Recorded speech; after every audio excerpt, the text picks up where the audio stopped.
ही प्राणियों का जीवन है।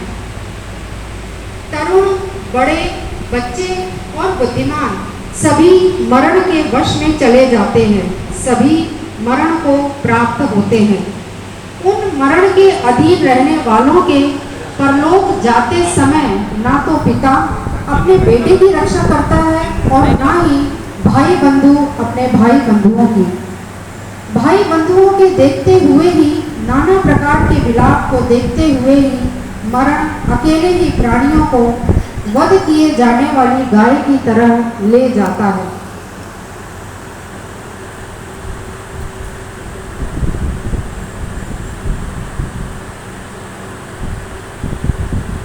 इस प्रकार संसार मरण और बुढ़ापे से पीड़ित है। इसलिए धीर पुरुष संसार के स्वभाव को जानकर शोक नहीं करते।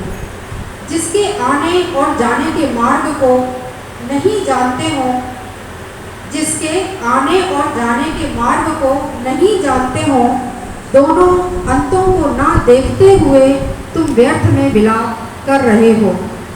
यदि विलाप करते हुए अपना कुछ भी भला कर सके तो बुद्धिमान व्यक्ति भी अपने को पीड़ित करता हुआ वैसा ही करे। किंतु रोने और शोक करने से चित्त को शांति प्राप्त नहीं होती, बल्कि अधिक दुख ही उत्पन्न होता है और शरीर पीड़ित होता है। अपने आप को प्रताड़ित करते हुए व्यक्ति दुबला और कुरूप हो जाता है। उससे मरे हुए का पालन नहीं होता, इसलिए विलाप करना निरर्थक है। जो व्यक्ति शोक में पड़ा रहता है वह बेहद दुखी होता है। वह मरे हुए व्यक्ति के लिए शोक करते हुए शोक के ही वश में पड़ जाता है।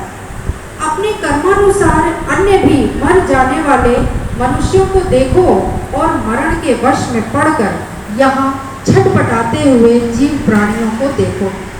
मनुष्य जिस जिस बात को अच्छा समझता है वह उससे अलग हो जाती है। मनुष्य जिस जिस बात को अच्छा समझता है वह उससे अलग हो जाती है। इस प्रकार के वियोग और संसार के स्वभाव को देखो। यदि मनुष्य 100 वर्ष या उससे अधिक आयु तक जीवित रहे तो भी वह भाई बंधुओं से अलग हो जाता है और यहाँ के जीवन को त्याग देता है। इसलिए अरहत के उपदेश को सुनकर विलाप करना छोड़कर मरे हुए व्यक्ति को देखकर सोचें कि अब वह मुझे फिर कभी नहीं मिल सकता। जिस प्रकार घर में लगी आग को पानी से बुझाएं, ऐसे ही धीर, प्रज्ञावान, बुद्धिमान और कुशल नर अपने में उत्पन्न शोक को तुरंत ही उसी तरह नष्ट कर देता है जैसे कि रुई को हवा उड़ा ले जाए। अपना सुख चाहने वाला मनुष्य अपनी पीड़ा रूपी कांटे को रोने, पीटने और मानसिक दुख को निकाल दे।